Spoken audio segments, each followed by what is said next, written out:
Welcome to our Maha Periyava களஞ்சியம் channel. இன்னைக்கு நம்ம பார்க்க போகிறது தெய்வத்தின் குரல் 4ஆம் பாகம் 6ஆம் அத்தியாயம் போர் தீர்ந்து அமைதி காண.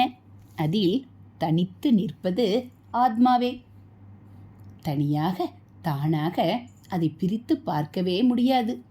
ஆகையால் மனசை ஒருமுகப்படுத்தி தன்னிலேயே நிறுத்துவது என்பது வாஸ்தவத்தில் தனி ஸ்வரூபமே இல்லாத மனசில் நிறுத்துவதாக இல்லாமல், எந்த வெளி சம்பந்தமும் இல்லாமல், இந்த மனசின் சம்பந்தமும் கூட இல்லாமல் தன்னில் தானேயாய் நிறைந்திருக்கும் நிஜ நாமான ஆத்மாவில் நிற்பதுதான். மனோதீதமான ஆத்மாவை மனசால் அனுபவிக்க முடியாது.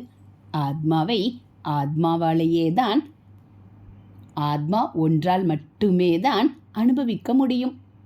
மனசின் சுபாவமும் ஆத்மாவின் சுபாவமும் ஒன்றுக்கொன்று முழுக்க ஆப்போசிட்டாக இருக்கிறது. மனசுக்கு தன்னை தெரியாது. தனக்கு வேறான வஸ்துக்கள் தான் அதற்கு தெரியும். ஆத்மா தன்னை மட்டுமே தெரிந்து கொண்டிருப்பது. வேறு வஸ்துக்களே அதற்கு தெரியாது. மனஸ் துவைதம், ஆத்மா அத்வைதம். ஆனாலும் ஆத்மா இல்லாமல் மனசு இல்லை.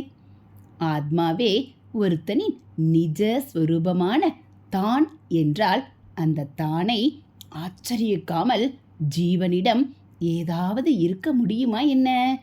தானே இல்லாத ஒருத்தனிடம் மனஸ் என்று ஒன்று எப்படி இருக்க முடியும்? ஆத்மாதான் மாயையால் மனசாகி இருக்கிறது. அதாவது மனசையே தான் என்று நினைக்கிற ஜீவனாக ஆகியிருக்கிறது என்று அத்வைத சாஸ்திரம் சொல்கிறது. இப்படி அநேக ஜீவர்களாகவும் ஒரே ஆத்மாதான் ஆகியிருக்கிறது என்று சொல்கிறது.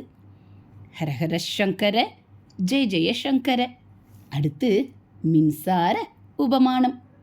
இங்கே அத்தியாத்ம சாஸ்திரத்துக்கு சயன்ஸ் உபகாரம் செய்து உபமானம் கொடுக்கிறது. அடிக்கடி சொல்லும் உபமானம்தான். அதாவது ஒரே எலக்ட்ரிசிட்டி வேறே வேறே பல்புகளில் 100 வாட், 60 வாட் என்றும், பச்சை, சிவப்பு முதலான பல நிறங்களில், டேப் ரெக்கார்டரில் சப்தமாகவும், ஏர் கண்டிஷனரில் ஜில்லிப்பாகவும், ஹீட்டரில் சூடாகவும், இப்படி பல தினுசாக வெளிப்படுகிறது. எலக்ட்ரிசிட்டி இல்லாமல் இந்த எதுவும் வேலை செய்வதில்லை.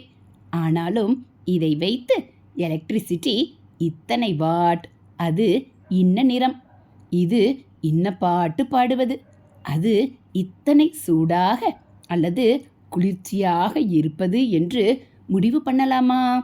இந்த எதுவுமாக இல்லாமல் இந்த எல்லாவற்றையும் இப்படி இப்படி ஆக்கிக்கொண்டு ஒரே மின்சார சக்தி பல ரூபங்களில் பல காரியங்களை ஆக்குவிப்பது போல்தான் ஒரே ஆத்மா பலவிதமான ஜீவ ஜந்துக்களில் பலவிதமான மனப்போக்கு, சக்தி முதலியவற்றை ஏற்படுத்தி பலவிதமான காரியங்களையும் செய்து கொண்டிருக்கிறது. ஆனால் இந்த மனோபாவங்கள், சக்தி, சாமர்த்தியங்கள், காரியங்கள் எதுவாவது அதற்குரிய லட்சணங்களா என்றால் அதுதான் இல்லை. இவற்றை அதன் லட்சணமாக சொல்வது பச்சை பல்பை பார்த்துவிட்டு எலக்ட்ரிசிட்டி பச்சை நிறமானது என்று சொல்கிற மாதிரி தான். டேப் ரெக்கார்டர் கேட்டுவிட்டு எலக்ட்ரிசிட்டிக்கு 5 கட்டை ஸ்ருதி என்கிற மாதிரி தான். பல எலக்ட்ரிசிட்டிகள் இல்லை. ஒரே எலக்ட்ரிசிட்டி தான் அத்வைதம். அதுவே அநேக வஸ்துக்களில் அநேக காரியங்களை செய்து துவைதங்களுக்கு காரணமாகிறது. இப்படி ஒரே ஆத்மாதான் மாயா சக்தியால் சகல ஜீவ ஜட சமூக வியாபாரங்களுக்கும், அதாவது பிரபஞ்ச நாடகம் முழுவதற்கும் காரணமாயிருக்கிறது. ஹரஹர சங்கர, ஜெய ஜெய சங்கர. அடுத்து பரமாத்ம ஜீவாத்மாக்கள். ஒரே ஆத்மாதான் இப்படி மாயையால் எல்லாவற்றையும் இருக்கிற மாதிரி காட்டுவது என்றால், அப்போது ஜீவாத்மா பரமாத்மா என்று வேறு வேறாக இரண்டும் இருக்க முடியாது என்றாகிவிடுகிறது.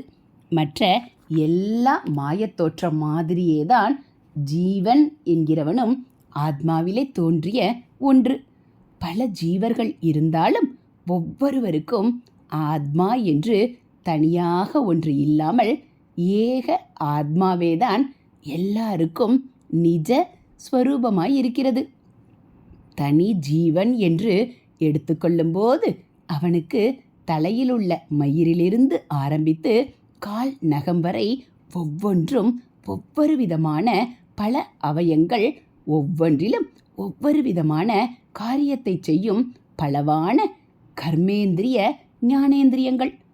சதை, கொழுப்பு, எலும்பு, இரத்தம் முதலான சப்த தாதுக்கள், லங்ஸ், ஹார்ட், குடல் முதலானவை.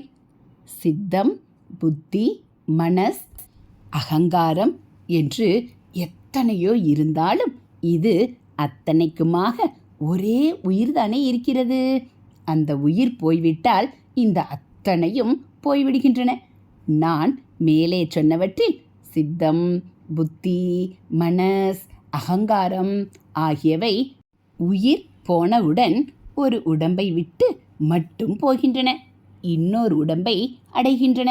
மற்றவை, அதாவது தேகமாக பல காரியங்களை செய்த அத்தனை அவயங்களும் உயிர் போன பிறகு அழிந்தே போய்விடுகின்றன. எனவே இத்தனை துவைதங்களுக்கும் மூலமானது அந்த ஏகமான உயிர் என்று தெரிகிறது.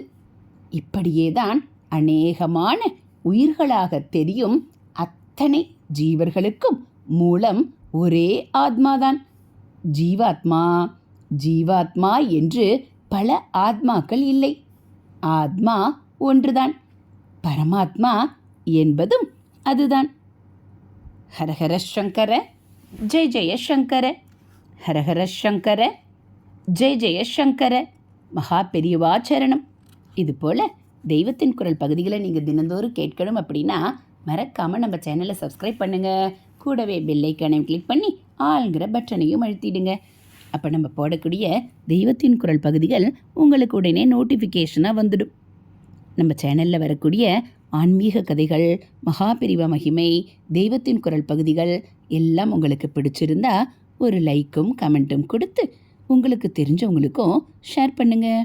அது மட்டும் இல்லாமல் நம்ம சேனலோட பிளேலிஸ்ட்டில் போய் பார்த்தீங்கன்னா தெய்வத்தின் குரல் முதல் பாகம், தெய்வத்தின் குரல் 2ஆம் பாகம், தெய்வத்தின் குரல் 3ஆம் பாகம், இப்போ தெய்வத்தின் குரல் 4ஆம் பாகத்தையும் நீங்கள் தொடர்ந்து கேட்கலாம். தேங்க்யூ.